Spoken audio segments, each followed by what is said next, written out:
السلام علیکم ورحمۃ اللہ۔ سامعین سے گزارش کی جاتی ہے کہ ہمارے چینل اتحاد الانصار میں جن کتابوں کی آڈیو ریکارڈنگ ہوئی ہے انہیں بھی سنیں اور اپنے دوست و احباب میں اسے شیئر کریں۔ آپ کی آسانی کے لیے ان کے لنکس ڈسکرپشن میں دے دیے گئے ہیں، اور ہمارے چینل کو سبسکرائب کرنا نہ بھولیں۔ جزاک اللہ خیر۔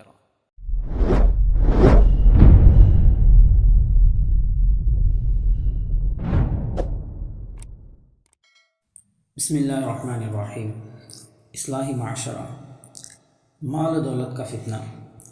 اس حقیقت سے انکار نہیں کیا جا سکتا کہ مال و دولت کی فراوانی اکثر و بیشتر انسان کو بغاوت و سرکشی اور بہت سی برائیوں اور گناہوں پر ابھارتی ہے، اور اصل مقصد زندگی سے غافل اور لاپرواہی کر دیتی ہے۔ حضرت اکرم صلی اللہ علیہ وسلم کو اپنی امت کے بارے میں اس کا بہت زیادہ ڈر اور خطرہ تھا، اس لیے حضرت صلی اللہ علیہ وسلم نے امت کو اس خوشنما فتنے سے آگاہ فرمایا تاکہ امت اس کے برے اثرات اور خطرات سے بچنے کی کوشش کرے اور مال و دولت کی ہوس میں اصل مقصد زندگی کو فراموش نہ کرے۔ حضرت عمرو بن عوف رضی اللہ تعالیٰ عنہ بیان کرتے ہیں کہ رسول اکرم صلی اللہ علیہ وسلم نے ارشاد فرمایا، فواللہ لا الفقر اخشى علیکم ولكن اخشى علیکم ان تبسط علیکم الدنیا کما بسطت علی من کان قبلکم فتنافسوها کما تنافسوها وتہلککم کما اہلکتہم۔ ترجمہ: خدا پاک کی قسم، مجھے تمہارے بارے میں فقر و ناداری کا اندیشہ نہیں ہے، ہاں مجھے تمہارے بارے میں یہ ڈر ضرور ہے کہ تم پر دنیا وسیع کر دی جائے جس طرح تم سے پہلے لوگوں پر وسیع کی گئی تھی، پھر تم اس کو بہت زیادہ چاہنے لگو جس طرح انہوں نے اس کو بہت زیادہ چاہا تھا، پھر وہ تم کو برباد کر دے جس طرح ان کو برباد کر دیا۔ حضرت کعب بن عیاض رضی اللہ تعالیٰ عنہ بیان کرتے ہیں کہ میں نے رسول اللہ صلی اللہ علیہ وسلم کو فرماتے ہوئے سنا ہے کہ ان لکل امت فتنہ وفتنۃ امتی المال۔ ہر امت کے لیے کوئی آزمائش رہی ہے اور میری امت کی آزمائش مال ہے۔ بلا شبہ یہی اس دور کا سب سے بڑا فتنہ ہے جس نے بے شمار بندوں کو اللہ تعالیٰ کی بغاوت و نافرمانی کے راستے پر ڈال کر اصل سعادت سے محروم کر دیا۔ دولت کے پجاری وہ ہیں جو دنیا طلبی اور دولت کے ہوس میں ایسے گرفتار ہیں کہ احکام خداوندی اور حلال و حرام کا پاس و لحاظ نہیں کرتے، نہ اس کے حقوق یعنی زکوٰۃ وغیرہ ادا کرتے ہیں۔ ایسے لوگوں کے حق میں رحمت للعالمین صلی اللہ علیہ وسلم نے بدعا فرمائی ہے کہ ان پر خدا کی لعنت ہو اور اللہ جل شانہ کی رحمت سے وہ دور ہوں۔ حضرت ابو ہریرہ رضی اللہ تعالیٰ عنہ بیان کرتے ہیں کہ نبی کریم صلی اللہ علیہ وسلم نے ارشاد فرمایا، لعن عبد الدینار ولعن عبد الدرہم۔ یہ دینار کا پجاری خدا کی رحمت سے محروم کیا جائے اور درہم کا پجاری بھی خدا کی رحمت سے محروم کیا جائے۔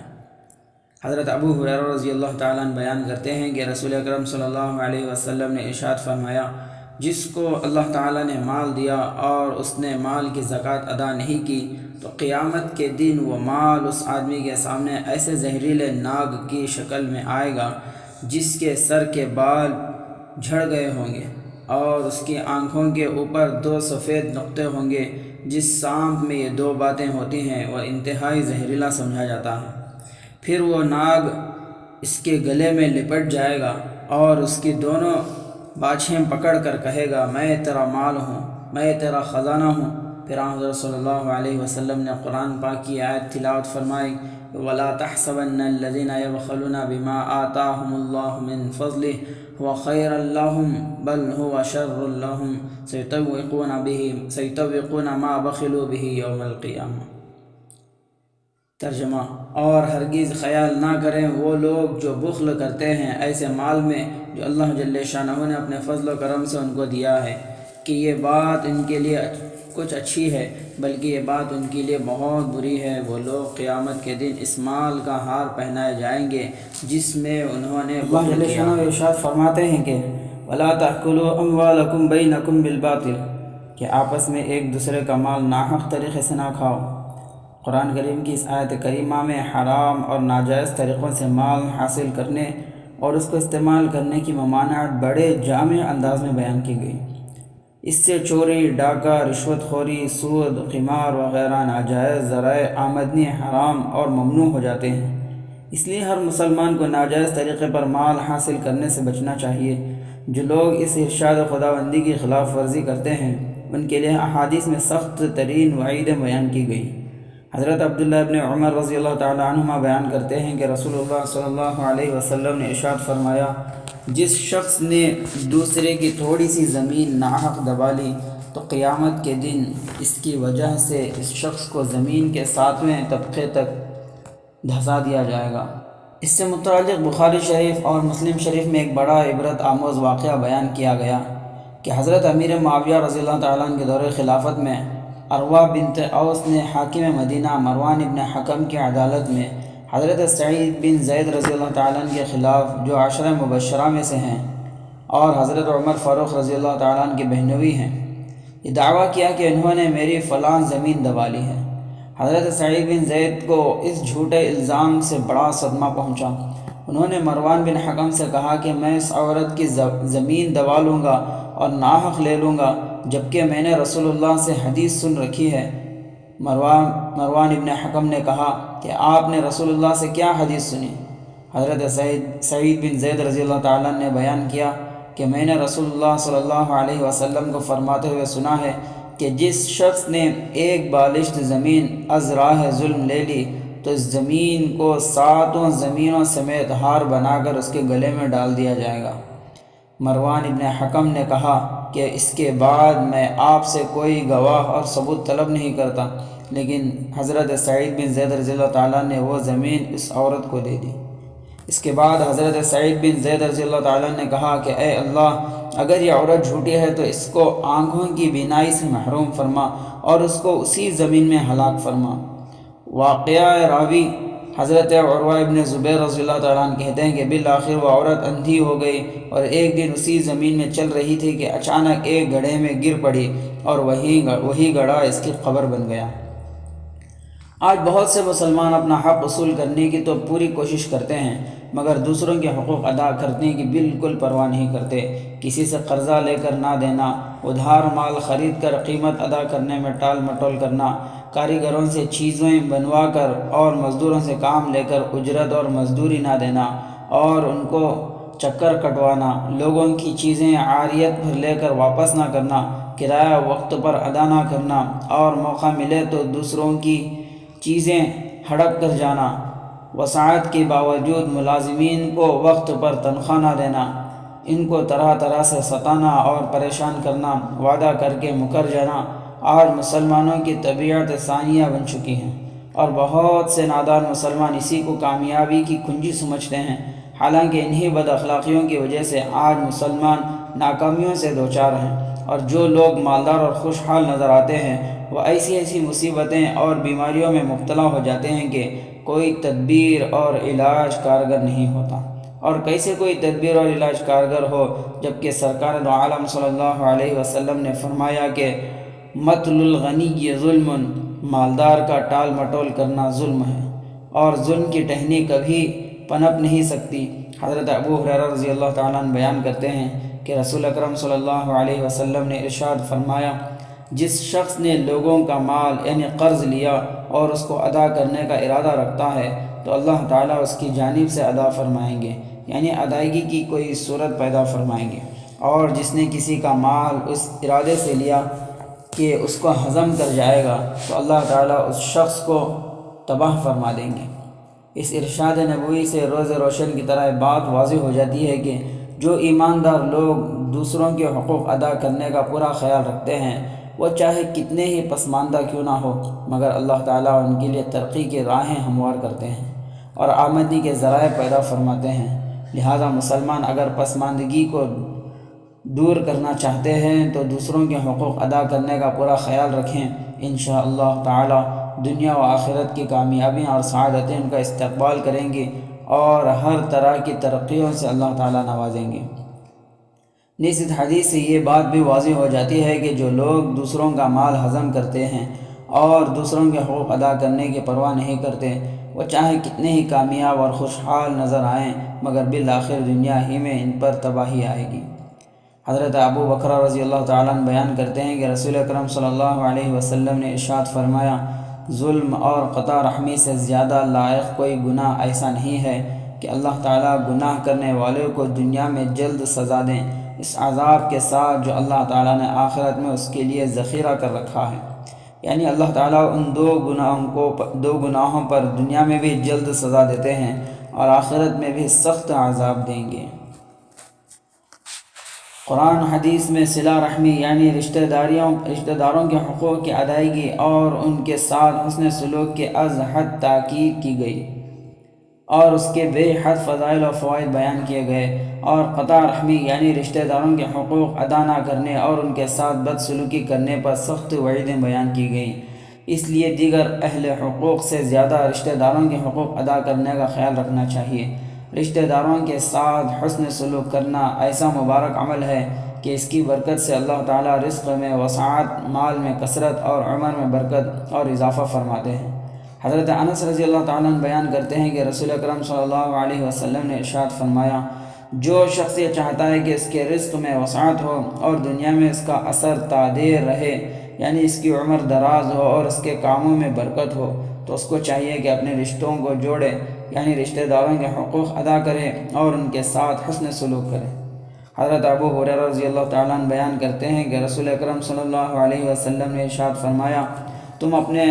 نسبوں میں سے وہ نسب اچھی طرح سیکھ لو جس کی وجہ سے تم اپنے رشتوں کو جوڑ سکو، اس لیے کہ صلہ رحمی خاندان میں محبت، مال میں کثرت اور عمر میں ڈھیل کا سبب ہے۔ اس کے برعکس قطع رحمی یعنی رشتہ داروں کے حقوق ادا نہ کرنا اور ان کے ساتھ بدسلوکی کرنا ایسا منحوس عمل ہے کہ اس کی وجہ سے پورا معاشرہ رحمت خداوندی سے محروم ہو جاتا ہے۔ حضرت عبد الرحمن ابن ابی اوفا رضی اللہ تعالیٰ عنہ بیان کرتے ہیں کہ میں نے رسول اکرم صلی اللہ علیہ وسلم کو فرماتے ہوئے سنا ہے، اس قوم پر اللہ کی رحمت نازل نہیں ہوتی جس میں کوئی قطع رحمی کرنے والا ہو۔ تاریخ شاہد ہے کہ جب تک مسلمان دوسروں کے حقوق ادا کرتے رہے اور رشتہ داروں کے ساتھ حسن سلوک کرتے رہے، اللہ تعالیٰ نے ان کو ہر طرح کی ترقیوں سے نوازا اور دنیا آخرت کی کامیابیاں اور سعادتیں بڑھ کر ان کا قدم چومتی رہیں۔ اور آج مسلمان دوسروں کے حقوق تلف کر کے اور رشتہ داروں کے ساتھ بدسلوکی کر کے ہر طرح کی ترقیوں سے محروم ہو گئے، اور دنیا و آخرت کی کامیابیوں اور سعادتوں نے ان سے منہ موڑ لیا۔ اگر مسلمان ترقیوں سے ہمکنار اور کامیابیوں اور عزتوں سے سرفراز ہونا چاہتے ہیں تو دو باتوں کا پورا خیال رکھیں۔ نمبر 1، دوسروں کے حقوق ادا کرنے میں کوئی کوتاہی نہ کرے۔ نمبر 2، رشتہ داروں کے ساتھ حسن سلوک کریں۔ حضرت عائشہ صدیقہ رضی اللہ تعالیٰ عنہ بیان کرتی ہیں کہ رسول اکرم صلی اللہ علیہ وسلم نے ارشاد فرمایا، اعمال نامے 3 ہیں، ایک اعمال نامہ وہ ہے جس کی اللہ تعالیٰ بخشش نہیں فرمائیں گے، اور وہ اللہ تعالیٰ کے ساتھ کسی کو شریک ٹھہرانا ہے۔ خود اللہ جل شانہ نے فرمایا ہے کہ ان اللہ لا یغفر ان یشرک بہ، کہ اللہ تعالیٰ شرک کی بخشش نہیں فرمائیں گے۔ اور دوسرا اعمال نامہ وہ ہے جس کو اللہ تعالیٰ نہیں چھوڑیں گے، اور وہ بندوں کا آپس میں ایک دوسرے پر ظلم کرنا، یہاں تک کہ ہر ایک دوسرے سے ظلم کا بدلہ لے لیں۔ اور تیسرا اعمال نامہ وہ ہے جس کی اللہ تعالیٰ پرواہ نہیں کرتے، اور وہ بندوں کا اللہ کے حقوق میں کوتاہی کرنا ہے۔ یہ اعمال نامہ اللہ کے سپرد ہے، اللہ تعالیٰ چاہیں تو ان کو سزا دیں اور اگر چاہیں تو ان سے درگزر فرمائیں۔ اس ارشاد نبوی کا مطلب یہ ہے کہ جس طرح کفر و شرک کی بخشش نہیں ہوگی اور اس پر اللہ تعالیٰ ضرور سزا دیں گے، اسی طرح بندوں نے آپس میں ایک دوسرے پر جو ظلم و زیادتیاں کی ہیں ان کی بھی بخشش نہیں ہوگی اور ان کا بدلہ ضرور لیا جائے گا۔ لہٰذا دوسروں کے حقوق ادا کرنے میں کوتاہی نہیں کرنی چاہیے اور خدا کے بندوں پر ظلم و زیادتی کرنے سے بچنا چاہیے۔ ترمذی میں ایک صحابی کا بڑا سبق آموز واقعہ بیان کیا گیا، اس کو پڑھی، اس کو سنیں اور عبرت حاصل کریں۔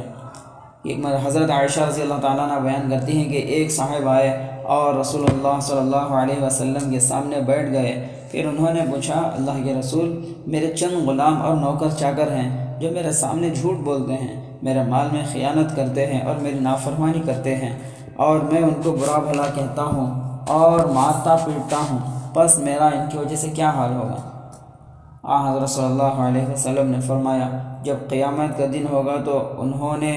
تمہارے ساتھ جو خیانت کی ہے اور تمہاری جو نافرمانی کی ہے اور تمہارے سامنے جو جھوٹ بولا ہے، اس کا حساب کیا جائے گا، اور تم نے ان کو جو سزا دی ہے اس کا بھی حساب کیا جائے گا۔ تم نے ان کو جو سزا دی ہے وہ ان کے گناہوں اور شرارتوں کے بقدر ہے تو معاملہ برابر ہو جائے گا،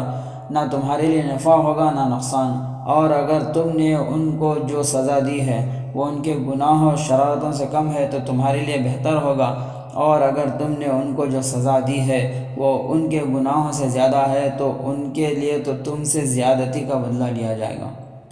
حضرت عائشہ رضی اللہ تعالیٰ عنہ فرماتی ہیں کہ وہ صاحب حضرت صلی اللہ علیہ وسلم سے الگ ہو کر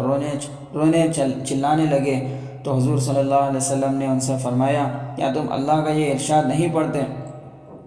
وَنَضَعُ الْمَوَازِينَ الْقِسْطَ لِيَوْمِ الْقِيَامَةِ فَلَا تُظْلَمُ نَفْسٌ شَيْئًا وَإِنْ كَانَ مِثْقَالَ حَبَّةٍ مِّنْ خَرْدَلٍ أَتَيْنَا بِهَا وَكَفَىٰ بِنَا حَاسِبِينَ۔ اور قیامت کے دن ہم انصاف کے ترازو رکھیں گے، پھر کسی پر کوئی ظلم نہیں ہوگا۔ اگر رائی کے دانے کے برابر بھی کوئی نیک یا برا عمل ہوگا تو ہم اس کو لے آئیں گے اور ہم حساب کرنے کے لیے کافی ہیں۔ ان صاحب نے عرض کیا، یا رسول اللہ، میں اپنے لیے اور ان کے لیے ان کی جدائی اور علیحدگی سے بہتر کوئی چیز نہیں پاتا ہوں۔ آپ گواہ رہیں کہ وہ سب آزاد ہیں۔ حضرت ابو ہریرہ رضی اللہ تعالیٰ عنہ بیان کرتے ہیں کہ رسول اللہ صلی اللہ علیہ وسلم نے فرمایا، جس کے پاس اپنے بھائی کا کوئی حق ہو، یعنی اس کے آبرو ریزی کی ہو یا کوئی اور حق تلفی کی ہو، تو اس کو چاہیے کہ آج ہی وہ اس سے معاف کروا لے، اس سے پہلے کہ نہ کوئی دینار ہوگا نہ کوئی درہم۔ اگر اس کے پاس کوئی نیک عمل ہوگا تو حق تلفی کے بقدر اس سے لیا جائے گا اور اس شخص کو دیا جائے گا جس کی اس نے حق تلفی کی ہے، اور اس کے پاس اگر نیکیاں نہیں ہوں گی تو اس کے ساتھی کی برائیاں لے کر اس پر ڈال دی جائے گی، پھر اس کو جہنم میں پھینک دیا جائے گا۔ اسی طرح ایک اور روایت ہے کہ حضرت ابو ہریرہ رضی اللہ تعالیٰ عنہ بیان کرتے ہیں کہ رسول اللہ صلی اللہ علیہ وسلم نے دریافت فرمایا کہ آپ لوگ جانتے ہو مفلس یعنی نادار کون ہے؟ صحابہ کرام نے جواب دیا، ہم میں مفلس وہ ہے جس کے پاس نہ درہم یعنی روپیہ پیسہ ہو، نہ ساز و سامان۔ حضرت صلی اللہ علیہ وسلم نے فرمایا، میری امت میں سے مفلس وہ ہے جو قیامت کے دن نماز، روزہ اور زکوٰۃ لے کر حاضر ہو اور آئے اس حال میں کہ کسی کو گالی دی ہے، کسی پر تہمت لگائی ہے، کسی کا مال کھا رکھا ہے، کسی کا خون بہایا ہے اور کسی کو مارا پیٹا ہے، بس اس کی کچھ نیکیاں اس کو دے دی جائیں گی اور کچھ نیکیاں اس کو دے دی جائیں گی، اور اگر اس کی نیکیاں ان حقوق کی ادائیگی سے پہلے ختم ہو جائیں جو اس کے ذمہ واجب الادا تھے تو اہل حقوق کی خطائیں لے کر اس پر ڈال دی جائے گی، پھر اس کو دوزخ میں پھینک دیا جائے گا۔ حضرت عبداللہ ابن عمرو رضی اللہ تعالیٰ عنہ بیان کرتے ہیں کہ رسول اکرم صلی اللہ علیہ وسلم نے لعنت بھیجی ہے رشوت دینے والے پر اور رشوت لینے والے پر اور رشوت کی دلالی کرنے والے پر۔ جس نے دشمنوں کے حق میں بھی دعا کی ہو، اس کا کسی شخص پر لعنت بھیجنا کوئی معمولی بات نہیں ہے۔ آخرت میں تو اس لعنت کا اثر ظاہر ہوگا ہی، دنیا میں بھی وہ لوگ اس لعنت کی نحوست سے بچ نہیں سکیں گے۔ حضرت عمرو بن عاص رضی اللہ تعالیٰ عنہ بیان کرتے ہیں کہ میں نے رسول اکرم صلی اللہ علیہ وسلم کو فرماتے ہوئے سنا ہے کہ کسی قوم میں زنا اور بدکاری عام نہیں ہوتی مگر ان پر قحط سالی مسلط کر دی جاتی ہے، اور کسی قوم میں رشوت عام نہیں ہوتی مگر ان پر دشمن کا رعب مسلط ہو جاتا ہے۔ حضرت ابو ہریرہ رضی اللہ تعالیٰ عنہ بیان کرتے ہیں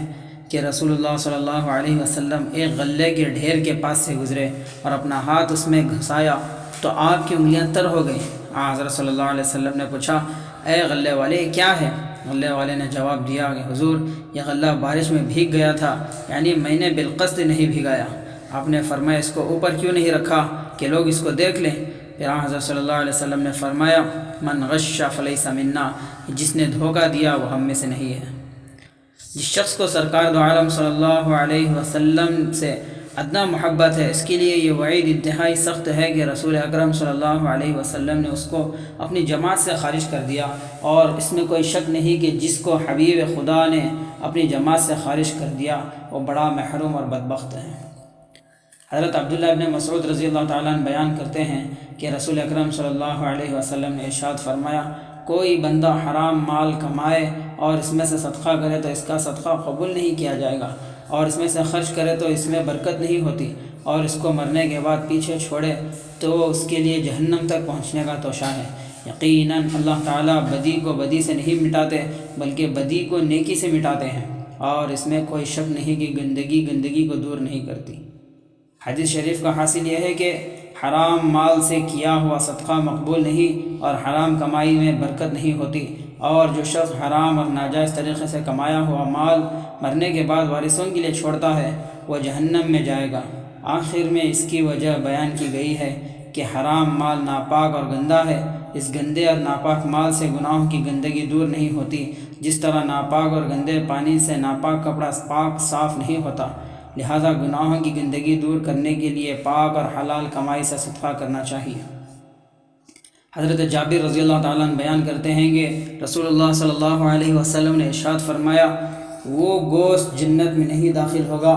جس کی نشو و نما حرام مال سے ہوئی ہو، اور ہر ایسا گوشت جو حرام مال سے پلا بڑا ہو دوزخ اس کی زیادہ حقدار ہے۔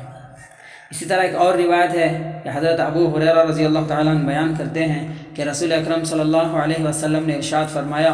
لوگوں پر ایسا زمانہ آنے والا ہے کہ آدمی کو اس کی پرواہ نہیں ہوگی کہ اس کی آمدنی کیسی ہے، یا حلال ہے یا حرام۔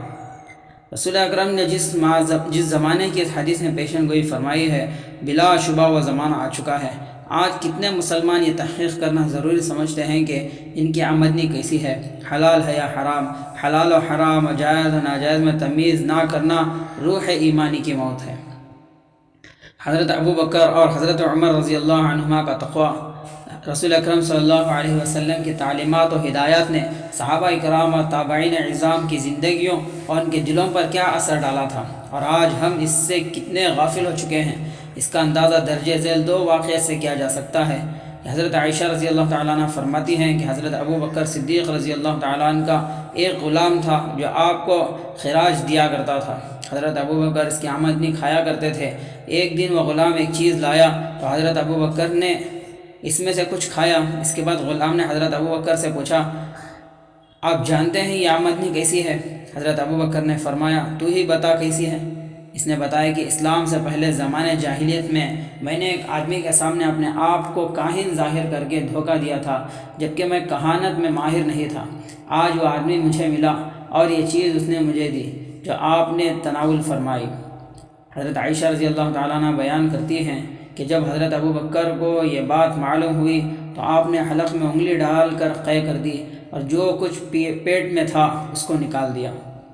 اسی طرح امام مالک اور امام بیہقی نے واقعہ نقل کیا ہے کہ ایک دفعہ کسی صاحب نے حضرت عمر فاروق رضی اللہ تعالیٰ عنہ کی خدمت میں دودھ پیش کیا۔ آپ نے اس کو نوش فرمایا، آپ کا دودھ بہت اچھا لگا تو آپ نے دودھ پیش کرنے والے سے پوچھا، یہ دودھ تم کہاں سے لائے؟ اس نے بتایا کہ فلاں گھاٹ پر میں گیا تھا، وہاں صدقہ اور زکوٰۃ کے جانور، اونٹنیاں، بکریاں وغیرہ تھیں، چرواہے ان کا دودھ نکال رہے تھے اور لوگوں کو پلا رہے تھے، انہوں نے مجھے بھی دیا، میں نے اس کو اپنے برتن میں رکھ لیا، یہ وہی دودھ ہے۔ حضرت عمر رضی اللہ تعالیٰ عنہ کو جب یہ بات معلوم ہوئی تو حلق میں انگلی ڈال کر قے کر دی۔ سود کی وبا، حضرت ابو ہریرہ رضی اللہ تعالیٰ عنہ بیان کرتے ہیں کہ رسول اکرم صلی اللہ علیہ وسلم نے ارشاد فرمایا، لوگوں پر ایسا زمانہ ضرور آنے والا ہے کہ ہر شخص سود کھائے گا، کوئی بھی اس سے محفوظ نہ رہ سکے گا۔ بس اگر سود نہیں کھائے گا تو اس کا دھواں اس کو ضرور پہنچے گا۔ اس ارشاد نبوی کا مقصد امت کو خبردار کرنا ہے کہ ایسا وقت آنے والا ہے کہ جب سود کی وبا عام ہو جائے گی اور اس سے بچنا بہت مشکل ہو جائے گا۔ اس وقت بھی لوگوں کو چاہیے کہ سود سے بچنے کا پورا اہتمام کریں۔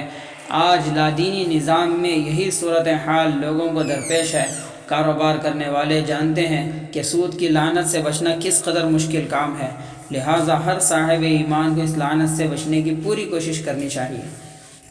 حضرت جابر رضی اللہ تعالیٰ عنہ بیان کرتے ہیں کہ رسول اکرم صلی اللہ علیہ وسلم نے سود کھانے والے پر یعنی لینے والے پر، اور سود کھلانے والے پر یعنی سود دینے والے پر، اور سودی معاملہ لکھنے والے پر اور سودی معاملے کے دو گواہوں پر لعنت فرمائی ہے، اور آپ نے یہ بھی فرمایا وہ سب گناہ میں برابر ہیں۔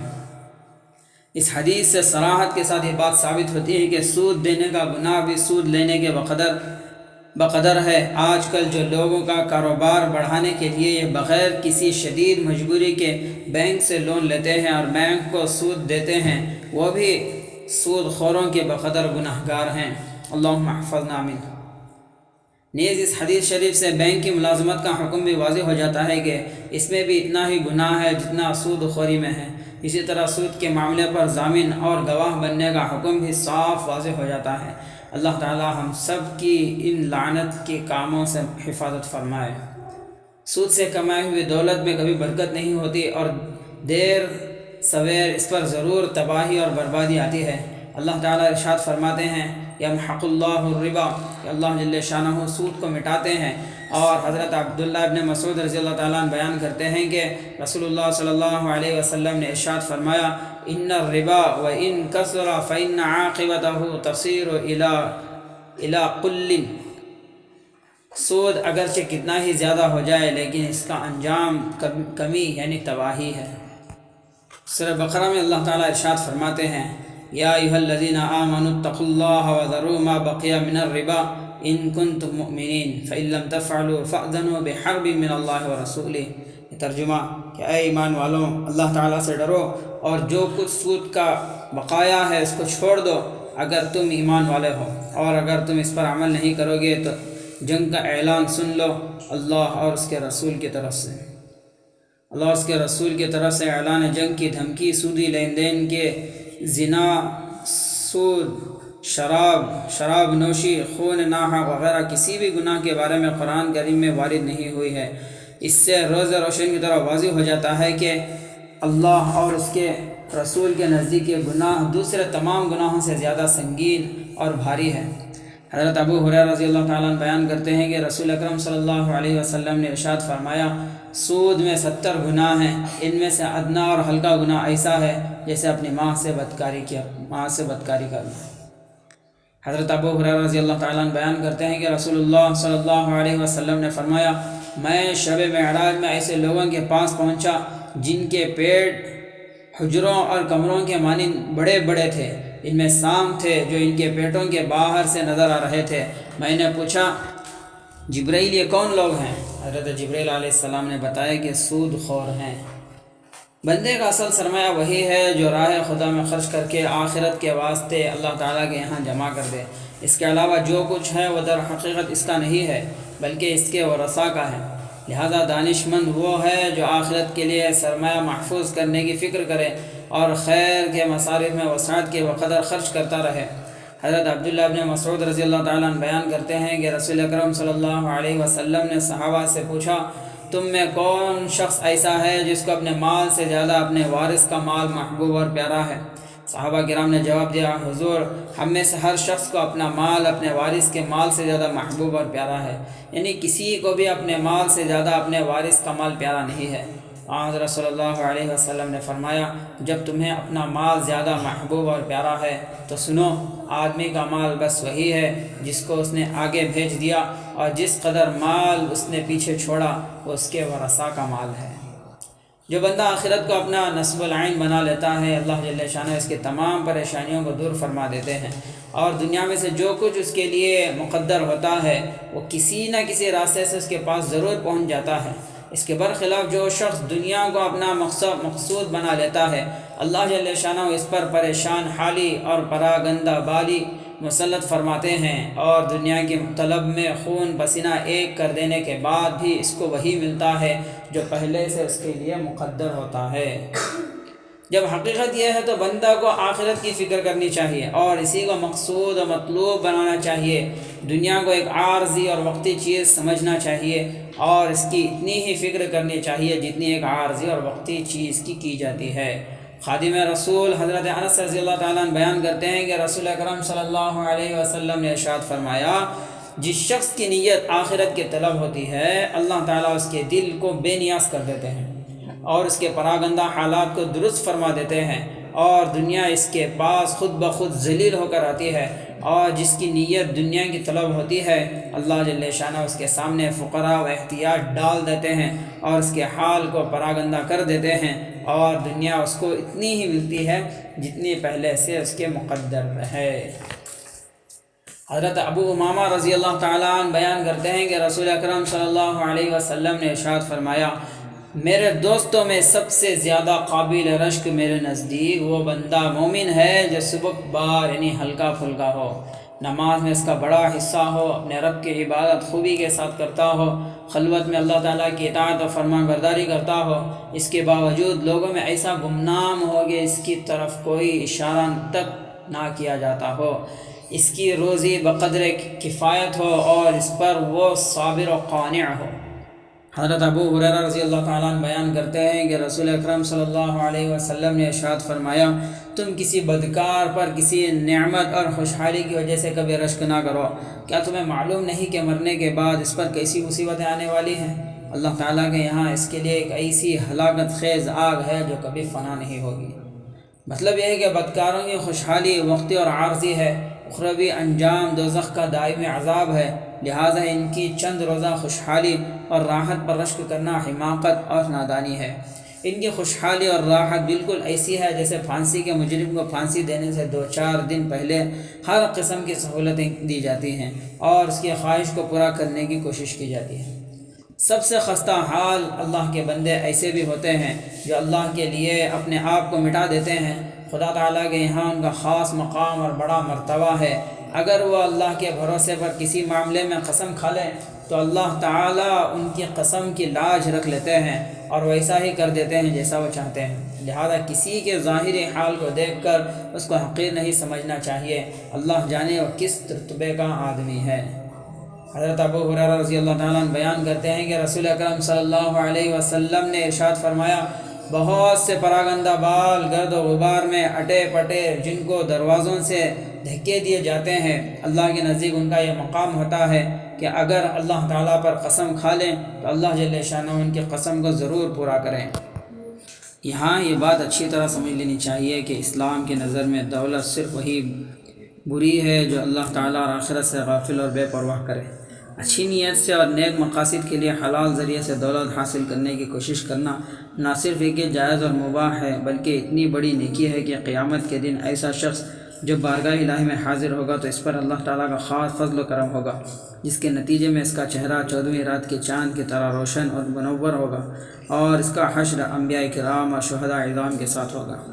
حضرت ابو ہریرہ رضی اللہ تعالیٰ عنہ بیان کرتے ہیں کہ رسول اکرم صلی اللہ علیہ وسلم نے ارشاد فرمایا، جو شخص دنیا کی دولت حلال طریقے سے حاصل کرتا ہے تاکہ اس کو دوسروں کے سامنے ہاتھ نہ پھیلانا پڑے اور اپنے اہل و عیال کے لیے روزی مہیا کر سکے اور اپنے پڑوسیوں کے ساتھ احسان و سلوک کر سکے، تو قیامت کے دن اللہ جل شانہ کی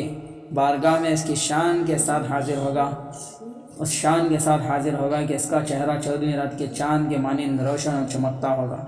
اور جو شخص دنیا کی دولت حلال ہی ذریعے سے اس مقصد کے لیے حاصل کرتا ہے کہ بہت بڑا مالدار ہو جائے، دوسروں کے مقابلے میں اپنی شان اونچی دکھا سکے اور لوگوں کی نظروں میں معزز بننے کے لیے داد و دہش کر سکے، تو قیامت کے دن اللہ تعالیٰ کی بارگاہ میں اس حال میں حاضر ہوگا کہ اللہ جل شانہ اس پر سخت غضبناک ہوں گے۔ حضرت ابو سعید خدری رضی اللہ تعالیٰ عنہ بیان کرتے ہیں کہ رسول اکرم صلی اللہ علیہ وسلم نے ارشاد فرمایا، سچ بولنے والا امانت دار تاجر قیامت کے دن انبیاء کرام، صدیقین اور شہداء اعظام کے ساتھ ہوگا۔ اس ارشاد نبوی میں ان تاجروں کے لیے بہت بڑی